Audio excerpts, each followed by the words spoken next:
Өнгөрсөн 7 хоногт Америкийг тэр дундаа Америк улсын төрийн тэргүүн ерөнхийлөгч Дональд Трампын Аз дахь төрийн айлчлалыг тайрсан үйл явдлууд олон улсын анхаарлын төвд байлаа. Ялангуяа Бүгд найрамдах Хятад улсын дарга Ши Жинпинтэй Бүгд найрамдах Солонгос улсын Бусан хотод уулзсан үйл явдал нь түүнийг цагаан ордонд иргэн ирснээс хойш замун 2019 оноос хойших анхны нүүр тулсан уулзалт нь болж байгаа юм. Уулзалтын үеэр талууд хоёр улсын хооронд тулгамдж байгаа олон асуудлуудаар хилэлцэж, эхний ээлжинд харилцсан тариф худалдааны хоригуудаа бууруулахаар тохиролцсон байна. Энэ нь өөрөө хоёр улсын дипломат харилцааг зөөлрүүлэх томоохон алхамд тооцогдож байна. Аз номхон далайн эдийн засгийн хамтын ажиллагааны дэд хэмжээний уулзалтын өмнөх өдөр Дональд Трамп, Ши Жинпин нарын 6 жилийн дараах уулзалт Бүгд найрамдах Солонгос улсад тохиож буй нь учиртай. Учир нь дэлхийд эдийн засгаараа тэргүүлэгч Америк нэгдсэн улс болон Бүгд найрамдахтад ард улсын хоорондох зөрчил, бодлогын ялгаатай байдлаас үүдэлтэй худалдааны тариф хоригууд зөвхөн уг хоёр улсад ч биш дэлхийд дахинд тэр чигтэн нөлөөдөө гэхэд буруудахгүй. Тэр дундаа уг хоёр улсын эдийн засаг, аюулгүй байдлын ашиг сонирхол Аз номхон далайн бүс нутаг тогтолцдог. Тэгвэл хоёр улсын төрийн тэргүүдийн удаа хугацааны дараах уулзалт намдуу 50 уур амьсгалтай уулзалтын эхэнд хоёр тал хоёул найрсаг үг хэлэн эхэлсэн юм а. Дональд Трамп Ши Жинпинийг найз хэмээн дуудаж агуу улсын агуу удирдагч, нэр хүндтэй хүндлэгдсэн ерөнхийлөгч гэж магтахын зэрэгцээ найрсаг харилцаатай байхаа амласан юм. Харин Ши Жинпин өрсөлдөөн бус хамтын ажиллагааг онцлов. Тэрээр хоёр орны харилцааг өрсөлдөгч бус харин харилцан туслах түнш найз нөхөд гэж тодорхойлсон. Тэрээр Хятадын хөгжил нь Америкийг дахин агуу болгох түүний үзэл баримтлалтаа зэрэгцэн урагшлах боломжтой гэсэн юм. Энэ үгэн сүүлийн саруудад хурцдсан худалдаа геополитикийн сөргөлдөөний дунд Бээжингийн байр суурь зөөлрсөн болохыг илэрхийлв. Эцэст нь уулзалт өндөрлөхөд Дональд Трамп Ши Жинпинийг автомашин руу биечлэн үзсэн нь анхаарал татаж байгаамаа. Уулзалтаас гарсан бодит үр дүнгийн тухайд Америк нэгдсэн улсын эсрэг тогтоогоод байсан Бүгд найрамдахтад ард улсын газрын ховор элементийн экспортын хязгаарлалт цуцлагдсан байна. Хариуд нь Америк нэгдсэн улсын Хятадтай их бараа бүтээгдэхүүндээ фентаналтай холбоотойгоор тогтоогоод байсан 20% тарифыг 11%-аар бууруулах шийдвэр гаргаж нэн даруй хэрэгжүүлэхээ зарлжээ. Мөн удахгүй худалдааны гэрээ байгуулна гэсэн байна. Төрийн тэргүүдийн цаашдын уулзалт айлчлалын тухайд Дональд Трамп ирэх 4-р сард Хятадд айлчилгаар олсон байна. Үүний дараачаар Ши Жинпин мөн Америк нэгдсэн улсад айлчлана. Гэхдээ тов нь одоогийн байдлаар зарлагддаг байна. Үндсэндээ Бусан хотод болсон энэхүү уулзалт нь Дональд Трампын 2 дахь бүрэн эрхийн хугацаанд Америк нэгдсэн улс Хятад хоёрын харилцааг зөөлрүүлэх анхны алхам болж байна.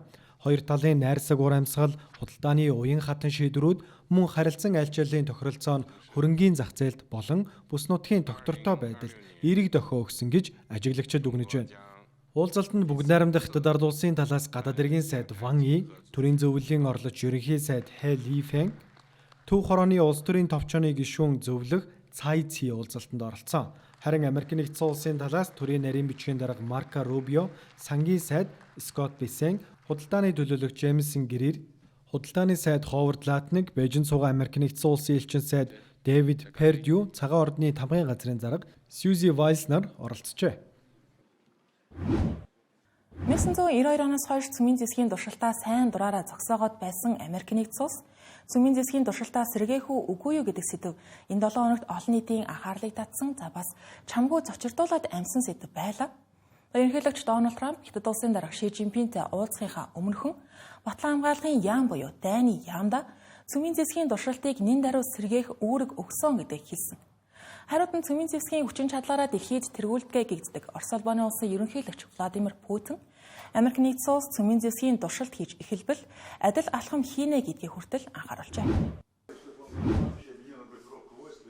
Америк нэгдсэн улсын ерөнхийлөгч Дональд Трамп Бүгд найрамдах Солонгос улсад Бүгд найрамдах Хятад ард улсын дарга Ши Жинпинтэй уулзахынхаа өмнөхөн Truth Social сүлжээндээ бусад улс орнууд цөмийн туршилтаа үргэлжлүүлж байгаа тул Америк нэгдсэн улс ижил төвшөнд хариу арга хэмжээ авах ёстой. Цөмийн зэвсгийн туршилтыг эхлүүлэх ажил нэн даруй эхлэх болно гэсэн байна. Мөн Оросын улбаны улс болон Бүгд найрамдах Хятад ард улсыг дурдж цөмийн цэник тушуу зэвсгийн тоогоор Америк нэгдсэн улс 1-т, Оросын улбаны улс 2-т, Бүгд найрамдах Хятад ард улс 3-т жигсаж байгааг онцолсон юм а. Ингэхдээ Бүгд найрамдах Хятад ард улсын 5 жилийн дотор гүйцэж ирэх магадлалтай гэж бодож байгаагач хэлээд амжжээ. Америк нэгдсэн улс сүүлийн 30 гаруй жилийн туршид цөмийн зэвсгийн туршилт хийгээгүй. Тиймдээч Дональд Трампын энэхүү мэдэгдэл Америк нэгдсэн улсын үндэсний аюулгүй байдлын бодлого төдийгүй олон улсын цөмийн зэвсгийн бодлого баримтлалд эрс өөрчлөлт авчрах магадлалтай гэж шинжээчид анхааруулж байна. Хамгийн сүүлд Америк нэгдсэн улс 1992 онд, Орос 1990 онд, Бүгд найрамдагтад ард улс 1996 онд, Умар Солонгос 2017 онд цөмийн туршилт хийсэн байдаг. Шинжээчид Дональд Трампын энэхүү шийдвэрийг Оросын холбооны улсын пуужингийн туршилтуудтай холбоотой байж магадгүй гэж таамаглаж байна. Учир нь Оросын холбооны улсын ерөнхийлөгч Владимир Путин өнгөрсөн лав гарагт Посейдон нэртэй цөмийн шумагч торпедог амжилттай туршсан талаараа мэдгдсэн. Мөн Бревестник цөмийн хөдөлгөөртэй далавчид пуужингийн туршилтыг хийсэн юм а. Гэхдээ аль алинд нь дэлбэрэлт болоогүй.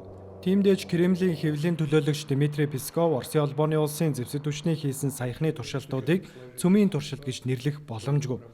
1990 оноос хойш Орос цөмийн дэлбэрэлт хийгээгүй сануулв.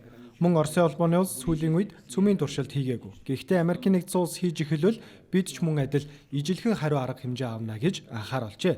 Хэдийгээр Оросын холбооны улс өнгөрсөн 33 жилийн турш цөмийн зэвсгийн туршилт хийгээгүй гэж байгаа боловч 2023 онд цөмийн туршилтыг хориглох иж бүрэн гэрээг сойрхон баталснаа буцаан татсан ч туршилтуудаа сэргээх хэсэг талаар тодорхой шийдвэр гаргаагүй юм а. Харин Америк нэгдсэн улс 1992 онд Невадад сүүлчийн цөмийн дэлбэрэлтэд туршилтаа хийснээс хойш сайн дураар ийм туршилт хийхгүй байх амлалтаа мөрдсөөр ирсэн. Дашрам дуртгал Дональд Трампын энэхүү мэдэгдэл Америк нэгдсэн улс Оросын хооронд хүчин төгөлдөр байгаа New START цөмийн зэвсгийн хяналтын гэрээ дуусаас яг 100 хоногийн өмнө гарч байна. Тус гэрээ нь хоёр улсын стратегийн зэвсгийн тоог 1550-д хязгаарлах заалттай. Гэвч гэрээг дахин сунгах боломжгүй бөгөөд оронд нь шин тохирол зооёг шаардлагатайж хилэлцээ хараахан эхлэегүй байна. Өнгөрсөн 8 дугаар сард Владимир Путин Аляскад Дональд Трамптай уулзахдаа алтан бус байдлаар гэрээний хязгаарлалтыг 1 жил үргэлжлүүлэх санал дэвшүүлсэн боловч Украины дайны асуудлаар харилцаа муудснаас хойш энэ санаачлага унсан юм. Шинжээчдийн анхааруулж байгаагаар хэрвээ Америк нэгдсэн улс үнэхээр цөмийн зэвсгийн туршилтуудыг биетээр хийж эхэлвэл Орос, Хятад, Энэтхэг, Пакистан, Хойд Солонгос зэрэг цөмийн зэвсэгтэй бусад орнууд дагаж туршилт хийх магадлал тун өндөр. Энэ нь хүйтэн дайны үеийн өрсөлдөөнийг дахин эхлүүлэх аюултайж байж мэдэх юм.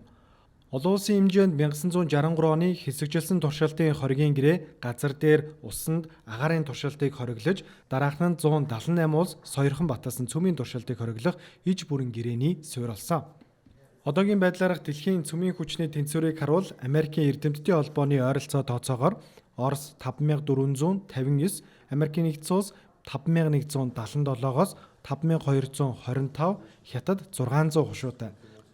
Цаашлаад Франц 290, Их Британи 225, Энэтхэг 180, Пакистан 170, Израиль 90, Хойд Солонгос 50 орчим хушуу тээж байна. Стратеги олон улсын судалгааны төвийн тооцооллоор Хятад 5 жилд нөөцөө бараг 2 дахин нугалж 2030 он гэхэд 1000-аас дээш давсан цөмийн цэник туршуутай болох магадлалтай байгаа юм. Өнгөрсөн 7 хоногийн 3 дахь өдөр буюу 10 дугаар сарын 29-ны өдөр Америк нэгдсэн улсын Батлан хамгаалах яам Номхон далайн усанд хууль бус хар тамхи тээвэрлэж байсан гэж сэжиглэгдсэн 3 хөлөг онгоц руу агаар сохилт өгсөн гэдгээ зарласан байна. Цэргийн ажиллагааны үеэр нийтдээ 14 хүн амь өргөдөж хөлөг дээрээс ердөө нэг л хүн амьд үлдсэн. Ингэснээр Америк нэгдсэн улсын хар тамхины урсгалын эсрэг хийгдэж байгаа цэргийн ажиллагааны нийт хохирогчдын тоо 57 хүнд хүрч байгаа юм. Америк нэгдсэн улсын Батлан хамгаалахын сайт PTX-д X олон нийтийн сүлжээнд мэдээлэл хийж эдгээр дайралтуудыг үндэсний аюулгүй байдлыг хамгаалах арга хэмжээ хэмээн тодорхойлжээ. Тэрээр Америк нэгдсэн улсын Батлан хамгаалах яам 20 гаруй жилийн турш бусад орны их газрыг хамгаалж ирсэн. Харин одоо бид өөрсдийн нутгийг хамгаалж байна гэж бичсэн юм а. Гэвч хүний эрхийн байгууллагууд болон олон улсын ажиллагчид уг ажиллагааг шүүхийн шийдвэргүй цаазын ял буюу олон улсын хуулийг зөрчсөн үйлдэл хэмээн буруушааж байгаамаа. X-ийн мэдээлэлд дурдсанаар 3 агаарын цохилт өгсөн ажиллагаа бүгд өнгөрсөн даваа гарагт болсон байна. Түүнтэй хамт нийтэлсэн бичлэгт нэг пуужин зэрэгцээ зогсож байсан 2 хөлөг рүү тусч хүчтэй дэлбэрэлт болж байгааг харуулжээ. Эхний дайралтад 8 хүн сууж явсан 2 завь устсан бол 2 дахь цохилтод 4 хүнтэй жижиг завийг 3 дахьд 3 хүнтэй өөр нэгэн хөлгийг онилсан байна. Мексикийн тал аврах ажиллагааг удирдах байгаач одоогоор нас барсан хүмүүсийн нэрийг ил тод зарлаагүй бөгөөд тэд хар тамхи дээвэрлэж байсан гэх нотолгоог олон нийтэд үзүүлээгүй байнамаа. Энэ удаагийн давталгаанууд нь нэг өдөр 2-оос дээш цохилт хийгдсэн анхны тохиолдол болж байгаа юм. Мөн 9-р сарын 2-нд эхэлсэн агаарын дайралтын цувралаас хойш амьд үлдсэн хүн илэрсэн 2 дахь тохиолдол ажээ. Өмнө нь 10-р сарын 16-нд болсон нэг цохилтоос 2 хүн амьд гарсан бөгөөд нэг нь Эквадорт судлагдсан бол нөгөө нь Колумбод дэмжлүүлж байгаа ажээ. Ингээд нийтдээ 2 сарын хугацаанд орхойж 13 агаарын дайралт хийж 14 тэнгисийн хөлгийг устгасан байна. Өдөр ирэх тусам ажиллагааны давтамж улам нэмэгдэж байна. Америкийн нэгдсэн улсын 9-р сард 3 удаа цохилт өгсөн бол 10-р сард 10 удаагийн шин дайралт зарлжээ. Тухайлбал энэ 7 хоногт ганцхан 7 хоногийн дотор 10-р сарын 21-22 буюу 24-ний шөнө цохилтуудыг хийгдсэн байна. Америкийн нэгдсэн улсын ерөнхийлөгч Дональд Трамп засаг захиргаа эдгээр ажиллагааг хууль бус хар тамхины урсгалыг Америкийн нэгдсэн улсын хилд хүрэхээс урьдчилан сэргийлэх үүднээс үндэсний аюулгүй байдлын зайлшгүй авах арга хэмжээ гэж хамгаалж байгаач Нубийн дүрмийн дагуу улс орнууд зэвсэгт мөргөлдөөнд оролцоогүй иргэд рүү гадаадын нутаг дэвсгэр дээр цэргийн халдлах хийхийг хатуу хоригддог. Шүүмжлэгчид мөн эдгээр зайв Америкийн нэгдсэн улс руу чиглэж байсан эсэх нь тодорхойгүй байгааг анхааруулж байна. Нубийн Америкийн бүс хариуцсан туслах нарийн бичгийн дарга Мирослав Женца энэ сард Нубийн аюулгүй зөвлөлд хандан олон улсын зохион байгуулалттай гэмт хэрэгтэй тэмцэх бүх арга хэмжээ олон улсын хуулийн дагуу явагдах ёстой гэж мэдгдсэн. Гэвч Трампын засаг захиргаа Латин Америкийн хар тамхины бүлэглэлүүдийг гадаадын террорист байгууллага гэж тодорхойлж байгаа. 9-р сард ерөнхийлөгч Трамп Конгресс дэлгэсэн мэдээлэлдээ хар тамхи наймаалагчдыг дотоодын бус зэвсэгт мөргөлдөөнд оролцож буй хууль бус дайчид гэж тодорхойлсон байна. Гэхдээ хар тамхины наймааг цэргийн үйл ажиллагаа биш эрүүгийн гэмт хэрэг гэж тодорхойлдог учраас хууль зүйн талаасаа ч энэ маргаантай асуудал болоод байгаа юм а. Америкийн нэгдсэн улсын дотоодод ч энэ үйл ажиллагаа хууль зүйн маргаан үүсгэж байгаа юм. Үндсэн хуулийн 1-р зүйлд дайныг зөвхөн Конгресс зарлах эрхтэй гэж заасан байдаг. Ерөнхийлөгч зарим тохиолдолд хязгаарлагдмал зэргийг ажиллагаа явуулах эрхтэй ч 1973 оны дайны эрхийн тухай хуульд зааснаар ийм ажиллагааг эхэлснээс хойш 48 цагийн дотор Конгресс талигнах мөн зөвшөөрөлгүйгээр урт хугацаанд үргэлжлүүлэхийг хатуу хоригддог. Америкийн нэгдсэн улсын ерөнхийлөгч Дональд Трамп CBS телевизийн алдарт 60 минут нэвтрүүлэгт иргэн ирсэн байна. Ингэснээр сүүлийн саруудад үүссэн улс төрийн маргаануудын талаар анх удаага дэлгэрэнгүй ярилцлага өгсөн тохиолдол нь болж байгаа. Тухайлбал цөмийн засгийн туршилт, гадаад бодлого, засгийн газрын үйл ажиллагаа зогссон явдал, замун үндэсний гвардийн цэргүүдийн дайчилгаа гэх мэт. Үндсэндээ энэхүү ярилцлага нь Америкийн нэгдсэн улсын улс төрийн ирэх саруудыг тодорхойлох гол их сурвалжуудын нэг болж байгаа юм. Америкийн нэгдсэн улсын ерөнхийлөгч Дональд Трамп CBS телевизийн 60 минут нэвтрүүлэгт оролцсон нь өнгөрсөн жил дэд ерөнхийлөгч асан Камала Харрисын ярилцлагын талаарх маргаанаас болж CBS болон Paramount Global-ыг шүүхэд өгснөөс хойших анхны ярилцлага байлаа.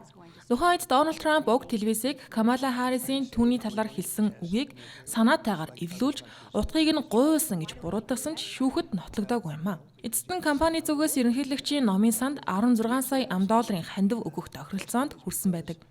Энэ удаагийн ярилцлагын тухайд Дональд Трамп сэтгүүлч Нора О'Доннеллтэй Флорида дахь Мар-а-Лаго эдлэндээ уулзаж, Америкийн нэгдсэн улсын засгийн газрын хэсэгчилсэн зогсолт, гадаад бодлого, дахин эрх барьсан цагаас нь хойших маргаантай шийдвэрүүдийн талаар байр сууриа илэрхийлжээ. Юун түрүүнд тэрээр Хятадын болон Орос улсын цөмийн туршилтын талаар ярьсан. Тэрээр цөмийн туршилтыг сэргээх тухай шийдвэр гаргасан талаар нь асуухад зөвхөн хойд Солонгос биш, Орос, Хятад улс ч гэсэн цөмийн зэвсгийн туршилтыг хийж байгаа, зүгээр л тэд ил хилдэггүй гэж хэлсэн баг юм. Одоогийн байдлаар Дональд Трампын шийдвэр Конгрессийн гишүүдийн дунд маргаан үүсгэж, бүгд найрамдагчид дэмжиж байгаа бол ардчилсан намынхан аюулгүй байдал олон улсын доктортой байдалд сөрөг нөлөө үзүүлнэ хэмээн шүүмжилж байгаа юм. Цааш тэрээр засгийн газрын үйл ажиллагаа зогссон явдлыг хөндөж, түүхэндх хамгийн урт хугацаанд ийхүү Америкийн нэгдсэн улсын засгийн газар саадаж байгааг үл хамааран нөхцөл байдлыг намжаах засгийн газрын үйл ажиллагааг сэргээх шин санаа гаргасангүй. Тэрээр бүгд найрамдагчид бараг бүгдээрээ засгийг дахин нээхийг дэмжиж байгаа. Харин ардчилсан намынхан эсэргүүцэж байна гэж үзэн энэ асуудлыг Конгрессийн санал хураалтаар шийдвэрлэхээ илэрхийлсэн юм а.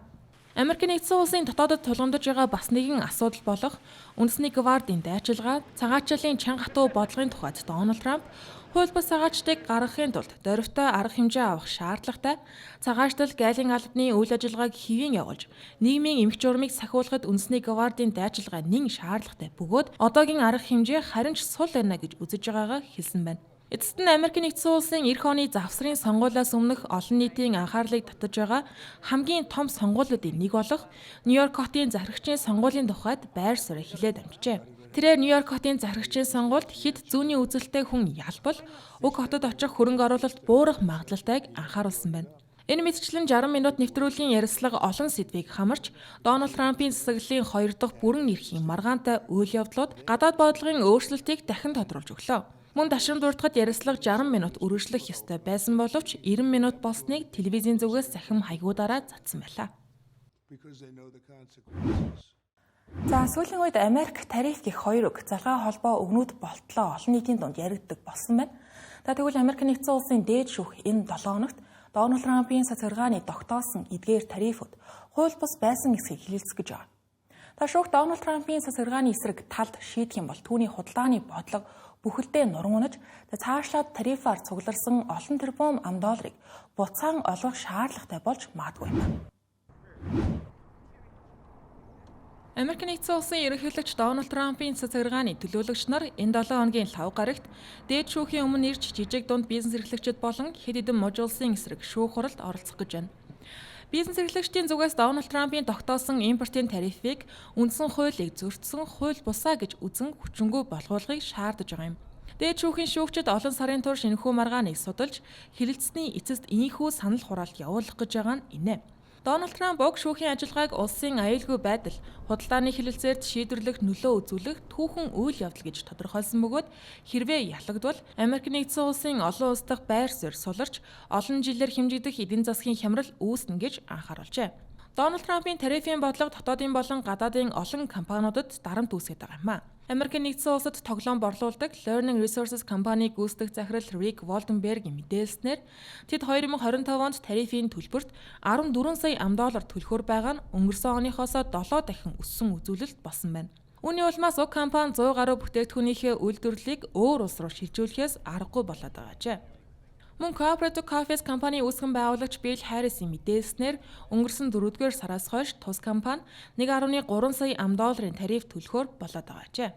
Энэхүү хэрэг Дональд Трамп импортын тарифыг нэмэх шийдвэр гаргахдаа 1977 оны олон улсын онцгой байдлын эдийн засгийн эрхийн тухай хуулийг ашигласантай холбоотой юм а. Энэхүү хуулийг ашигласнаар ерөнхийлөгч онцгой байдал зарлаж, Конгрессоор хилцүүлэхгүйгээр худалдаанд холбогдох шийдвэр гаргах боломжтой болдог байна. Дональд Трамп энэхүү хуулийг ашиглан өнгөрсөн 2 дугаар сард Хятад, Мексик, Канада гэх улс орнуудаас орж ирэх барааны тарифыг нэмсэн. Үүний дараа 4 дугаар сард худалдаа эрхэлдэг 180 гаруй улсын бүх бараанд 10-50% тариф ногдуулах тушаал гаргасан бөгөөд ингэхдээ Америк нэгдсэн улсын худалдааны алдагдлыг үндэсний аюулгүй байдлын хэмжээнд хүрсэн гэж тайлбарласан байдаг. Шүүмжлэгчид хууль ерөнхийлөгчид худалдааг зохицуулах эрх олгодог боловч тариф гэсэн үг огт дурдаагүй. Иймд тариф зөвхөн Конгрессийн бүрэн эрхэд хамаарна гэж үзэж байна. Мөн худалдааны алдагдлыг онцгой байдал гэж үзэх үндэслэл байхгүй гэж маргаж байгаа юм а. Тухайлбал 200 гаруй ардчилсан намын гишүүн болон Сенат Лиза Мурковски нар дээд шүүхэд өрөөдөл гаргаж ерөнхийлөгч онцгой байдлын хуулийг худалдааны хэлэлцээрийн хэрэгсэл болгож ашиглах эрхгүй гэж үзээд байгаа юм.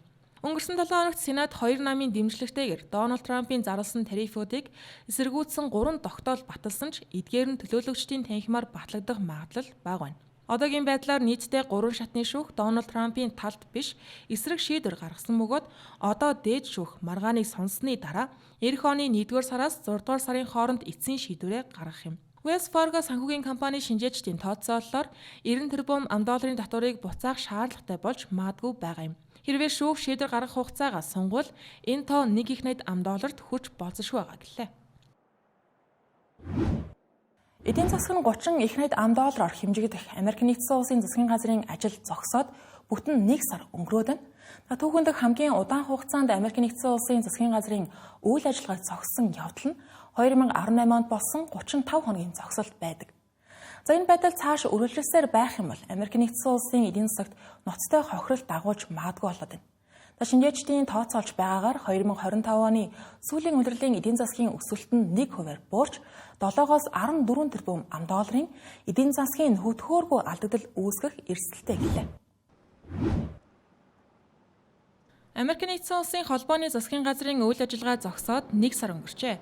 Үүний улмаас төрийн албан хаагчид цалингаа авч чадахгүй болж эрүүл мэнд, хүнсний тусламжийн хөтөлбөр, онгоцны буудлын үйл ажиллагаа гээд бүхий салбарт зогсон байдал үүсээд байна.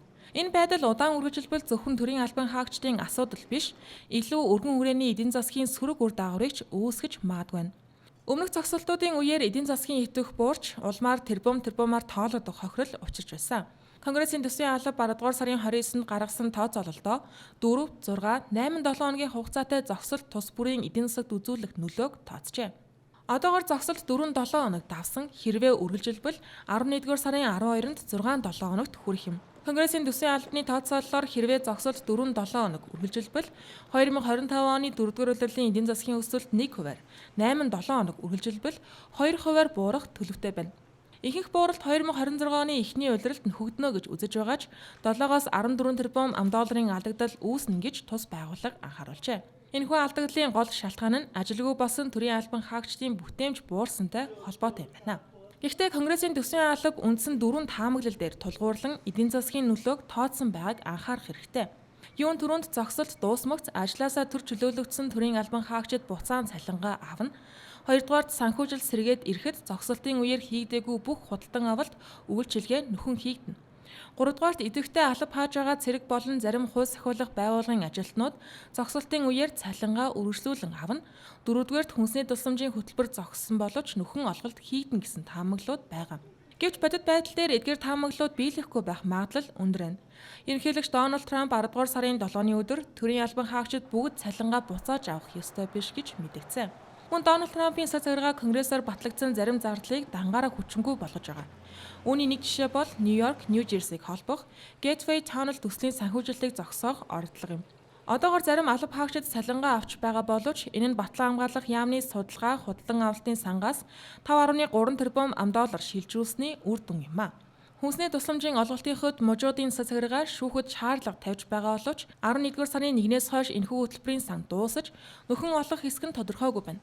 Энэхүү төрийн зогсолт удаан үргэлжилбэл Америк нэгдсэн улсын эдийн засаг зөвхөн өсөлтийн саадлаар зогсохгүй, иргэдийн амжиргаа, бизнесийн итгэлцэл, төсвийн сахилга бат зэрэг олон талд урт хугацааны хохирол авчирч болзошгүй байна.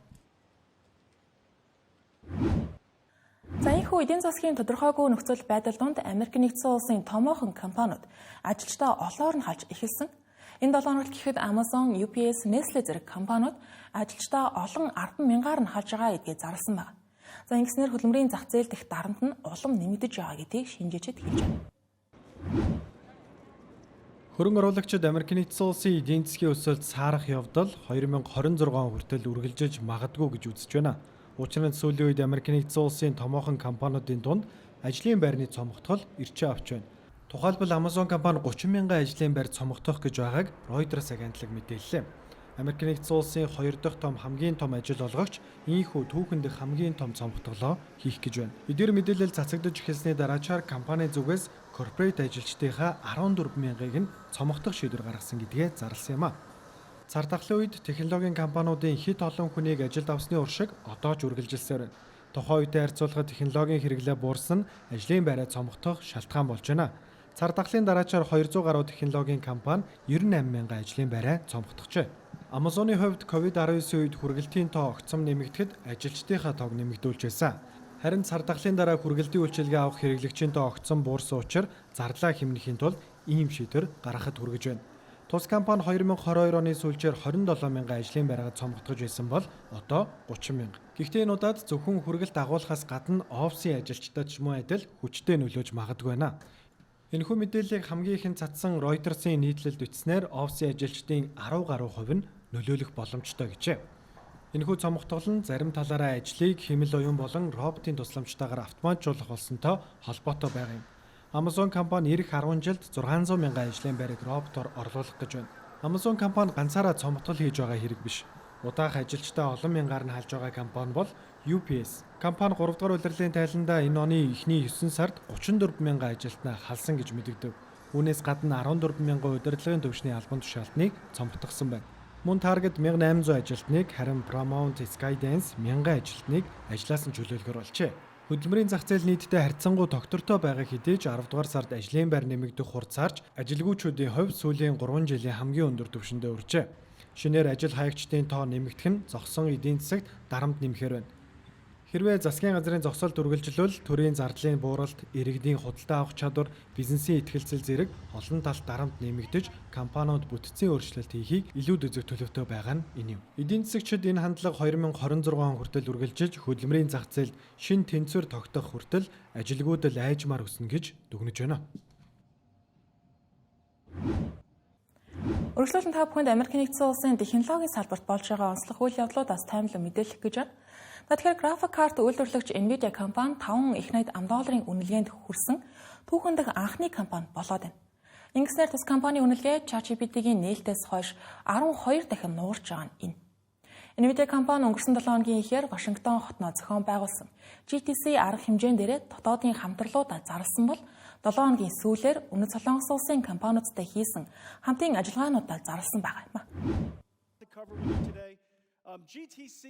Nvidia-гийн гүйцэтгэх захирал Jensen Huang 2 цаг гаруй үргэлжилсэн илтгэлийнхаа үеэр хэд хэдэн чухал хамтарлаа зарлаа. Тус компани өрөө холбооны суурь дэд бүтцийн гол тоглогчдын нэг болох Nokia компанид $1 тэрбум хөрөнгө оруулахаар олжээ. Үүний хүрээнд Nvidia, Nokia, T-Mobile хамтран хэмэл оюунд зориулсан 6G технологиг хөгжүүлэхээр болсноо мэдэгдэв. Энэхүү технологийн тусламжтайгаар гар утас, ухаалаг нүдний шил болон робот илүү хүчирхэг сүлжээний холболттой болох юм а. Мөн Uber компанитай хамтран 2027 он гэхэд 100 мянган ширхэг жолоочгүй такси хөгжүүлэх болсноо зарлаа. Эдгээр автомашинуудад Nvidia-гийн чип болон Drive OS үйлдвэрлэлийн системийг ашиглах юм. Үүнээс гадна батлан хамгаалах салбарт хэмэл оюунд зориулсан технологи хөгжүүлэгч Palantir компанитай хамтран автоматжуулалтын системийг сайжруулахад хамтрахаар болжээ. Ингэснээр хамгийн өндөр өгөөжтэй дижитал твийн буюу алсын зайнаас төхөөрөмжийг удирдах болох технологиг бүтээх юм. Түүнчлэн эмийн салбар дахь хамгийн хүчирхэг суперкомпьютерийг LLE компанитай хамтран бүтээхээр болжээ. Үүнийг шинэ эмнээ илрүүлэх, шинжлэх ухааны судалгааг илүү үр өгөөжтэй болгоход ашиглах юм. Одоогийн байдлаар шинэ эмийг анх удаа хүний биед туршиж эхэлснээс зах зээлд гаргах хүртэл хугацаа дунджаар 10 жил байдаг байна. Тус хоёр компани хамтралын үр дүнд үүнийг бууруулах боломжтой гэжээ. Хувийн компаниудаас гадна Америк нэгдсэн улсын эрчим хүчний яамтай хамтран шинжлэх ухааны судалгаа хийх зориулт бүхий 7 шинэ квант суперкомпьютер бүтээхээр олжээ. Эдгээр хамтралуудын үр дүнд Nvidia компани ирэх 2026 онд $500 тэрбум борлуулалт хийнэ гэж тооцоолжээ. Харин өнгөрсөн 7 хоногийн сүүлчээр бүгд найрамдах Солонгос улсад Аз номхон далайн эдийн засгийн хамтын ажиллагааны чуулга уулзалт болсон. Энэхүү чуулга уулзалтанд Nvidia компани гүйцэтгэх захирал Jensen Huang оролцож тус улс дахь хамтралуудаа танилцууллаа. Samsung, SK Group, Hyundai, Naver болон бүгд найрамдах Солонгос улсын засгийн газар нийт 260 мянган ширхэг Nvidia-гийн чипүүг ашиглан үндэсний хэмэл оюуны экосистем бүтээх төлөвлөгөөгөө танилцуулсан юм. Энэ дундаас Samsung компани 50 мянган ширхэг чипүү бүхий хэмэл оюуны үйлдвэрийг ашиглалтанд оруулахар олжээ. Харин SK Group 60 мянган ширхэг чипүү багтаасан Аз твийн анхны аж үйлдвэрийн клауд платформыг бүтээхэр болсон байна. Харин Hyundai Motor Group болохоор тус компани тооцоолын системийг автомат жолоодлоготой машин бүтээхэд ашиглаж мөн хэмэл оюуны дэд бүтцийг хөгжүүлэхээр олжээ. Эдгээрээс гадна Naver, LG, SK Telecom, Nvidia хамтран Солонгос хэл дээрх LLM буюу хэлний том загварыг хөгжүүлнэ гэдгээ зарлаа. Энэ мэт томоохон хамтын ажиллагаануудаас гадна Nvidia-гийн гүйцэтгэх захирал Jensen Huang Samsung болон Hyundai компани удирдлагуудтай шарсан дахиа идэж шар ариг ууж нэг оройг хамтдаа өнгөрүүлсэн нь олонний анхаарлыг татав. Хэдэн тэрбум доллараар үнэлэгдэх компани удирдлагууд олон нийтийн дунд энгийн ур амьсгалтай уулзалт хийсэн нь гарцаагүй содон үзэгдлүүдийн нэг байлаа. Ийхүү Nvidia компани $5 их $80 босгыг давхтайгаа зэрэгцэн эх жилүүдэд дансанд нь орж ирэх томоохон хэмжээний борлуулалт хийж чадсанаа ил болголоо.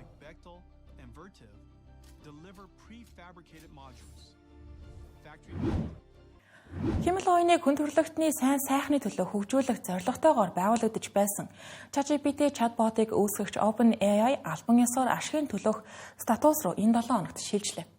Одоогийн байдлаар хэдийнэ $500 тэрбум үнэлгээнд хүрсэн энэхүү компани албан ёсны нэр нь OpenAI Group PBC болон өөрчлөгдөжээ. Анх 13 үүсгэн байгуулагчтайгаар томоохон технологийн компаниудыг сүрж хэмэл оюуныг хөгжүүлэх зорилготойгоор байгуулагдаж байсан OpenAI компани бүтцийн шинжилэлтээ хийж дуусгалаа. Тэр цагаас хойш хөрөнгө оруулсан болон ажилчид нь одоогийн байдлаар хэдий ширхэг хувьцаа эзэмших нь тодорхойллоо. Тус компани хамгийн том хувьцаа буюу 47%-ийг OpenAI Foundation нэртэй ашигын бус нэгж нь эзэмшихэр олжээ. Үүнд хөрөнгө оруулагчид болон ажилчид нь багтаж байгаа юм. Харин хамгийн их ашигыг тэдний гол түнш болох Microsoft компани хүртэж байна. Microsoft шинэ компани 27%-ийг эзэмших бөгөөд энэ нь одоогийн үнэлгээгээр 135 тэрбум доллартай тэнцэх юм. Microsoft компани OpenAI-д анх 2019 онд 1 тэрбум долларын хөрөнгө оруулалт хийж ChatGPT-гээс хойш үүнийгээ дахин нэмэгдүүлснээр нийтдээ 13 тэрбум долларын хөрөнгө оруулсан билээ. Мөн эх 5 жил Microsoft-ийн cloud үйлчилгээг 250 тэрбум доллар төлж ашиглахаар болсон байна. Түүнчлэн 2030 онд дуусах ёстой байсан хамтран ажиллах гэрээгээ дахин 2 жилээр сонгожээ. Энэхүү гэрээний хүрээнд OpenAI-ийн хамгийн сүүлийн үеийн хүчирхэг загварууд хамгийн түрүүнд Microsoft-ийн бүтээгдэхүүнүүдэд ашиглагдаж байсан билээ. Бүтцийн шинжилэлтийн хамгийн хачирхалтай нь хэрвээ OpenAI компани AGI буюу хүний оюун ухаантай энэ зэрэгцэх хэмжээний хиймэл оюуныг бүтээж чадсан гэж зарласан тохиолдолд 3 дахь талаар шалгуулахар болжээ. Энэ нь тус компаниг гүйцэтгэх захирал Сэм Альтман AGI-г бүтээх арга замаа олсон гэж байгаатай холбоотой гэж хэлж болно. Түүний хэлж байгаагаар 2030 он гэхэд хүний оюун ухааныг давах хиймэл оюуны загварыг бүтээх боломжтой гэж байгаа юм. Ийхүү удаан хугацаанд яригдж байсан OpenAI компани бүтцийн шинжилэлт хийгдэж дууслаа. Дараагийн том ажил нь тус компани IPO байна. Зарим их сурвалжуудын мэдээлж байгаагаар $1.80 үнэлгээтэй IPO зарлах гэж байна. Хөрөнгөний зах зээл дээр хувьцаагаа нээлттэй арилжаалдаг технологийн топ компаниудын 3 дугаар улирлын санхүүгийн тайлан ээлж дараалан танилцуулагдсаар байна. За энэ түрүүнд iPhone 17-гийн борлуулалт хүлээлтээс өндөр байсан гэдэг нь Apple компани хувьцааны ханшийг өсгөд нөлөөлж дангиснээр Apple компани анх удаа $4.8 үнэлгээнд хүрсэн байна. Зарим бусад технологийн компаниуд cloud үйлчилгээний орлого нь 20-40%-аар нэмэгдсэн байна. Apple компани энэ жилийн 4-р улирлын санхүүгийн тайлангийн таамаг зарлалаа тус компани орлого зул сарын үеэр өндөр өсөлттэй байна гэж таамаглажээ. Харин өнгөрсөн оны орлогын хувьд 102.47 тэрбум доллар болж нэг хувьцаанд ногдох ашиг нь $185 болжээ. Харин iPhone-ы борлуулалтын хувьд хүлээлтээс харьцангуй өндөр байж $49 тэрбум долларын борлуулалт хийжээ. Харин Mac 873, iPad 695, бусад бүтээгдэхүүн нь $9 тэрбум долларын орлого олсон бол тус компани сервис буюу үйлчилгээ $2875 тэрбум долларын орлогыг олжээ. Тус компани гүйцэтгэх захирал Tim Cook CNBC-д өгсөн ярилцлагатаа бидний тооцоололоор компани нийт орлого улирал хооронд 10-аас 12%-аар өснө. iPhone-ы орлого 2 оронтой тоогоор нэмэгдэх төлөвтэй байна гэжээ. Харин 2025 оны санхүүгийн жилд Apple-ийн нийт орлого $416 тэрбум доллар төрж 2024 оноос 6%-аар өсгөр байна. Харин шинжээчид энэ улиралд тус компани орлогыг $132.31 тэрбум доллар байна гэж таамаглажээ. Харин Amazon-ы хувьд санхүүгийн тайлангаа танилцуулсны дараа нэг хувьцааных нь ханш 13%-аар өслөө. Орлого нь $180.17 тэрбум доллар болсон бол нэг хувьцаанд доогдох ашиг нь $195 болжээ. Харин тус компани AWS буюу Amazon Web Service-ийн орлого $30 тэрбум доллар төрсөн байна. Энэ нь өмнөх оны мөн үетэйгээ харьцуулахад 22.2%-аар өссөн гэсэн үг юм а. Мөн зар сурчлагын орлого нь $17.7 тэрбум доллар болсон байна. Харин дараа улирлын борлуулалтын хувьд 206-аас 213 тэрбум доллар болно гэж хүлээгдэж байна. Meta компани өнгөрсөн лав гарагт хүлээлтээс давсан орлоготой санхүүгийн тайлан танилцуулсан боловч нэг хувьцаа нь 9%-аар унлаа. Энэ нь нэг удаагийн татварын зарлага нь $1593 тэрбум доллар болж нэмэгдсэнтэй холбоотой юм. Тус компани орлого $5124 тэрбум доллар болж нэг хувьцаанд ногдох ашиг нь $725 болжээ. Энэ нь өнгөрсөн оны мөн үетэй харьцуулахад 26%-аар өссөн дүү юм. Мөн тус компани хөрөнгө оруулалтын зардал 66-аас 72 тэрбум доллар байсан бол үүнийг 70-аас 72 тэрбум доллар болгож нэмэгдүүлжээ. Google-ийн толгой компани болох Alphabet-ийн улирлын орлого анх удаа 100 тэрбум долларыг давлаа. Тайлангийн дараачаар нэг хувьцааны ханш нь 5%-аар өсөв.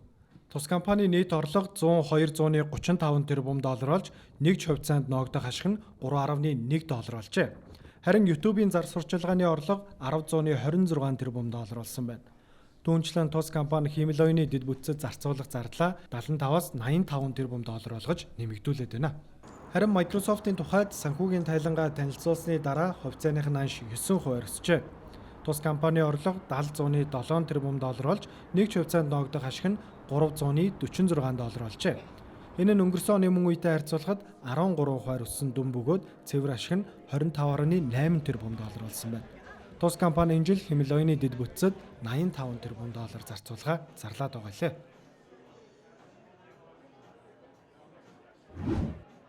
Та бүхэнд дэлхийд эдийн засгаараа тэргүүлэгч за мөн олон улсын дипломат орчинд нөлөө бүхий улс за мөн технологийн гигантууд оршдог Америк нэгдсэн улсын улс төр технологи бизнес эдийн засгийн орчинд болж байгаа онцлог үйл явдлуудаас таймлан мэдээллээ. Эх 7 хоногийн энэ өдөр уламжлал ёсоор Америкт энэ 7 хоногт нэвтрүүлгийнхээ ээлжид дугаараар уулзгална.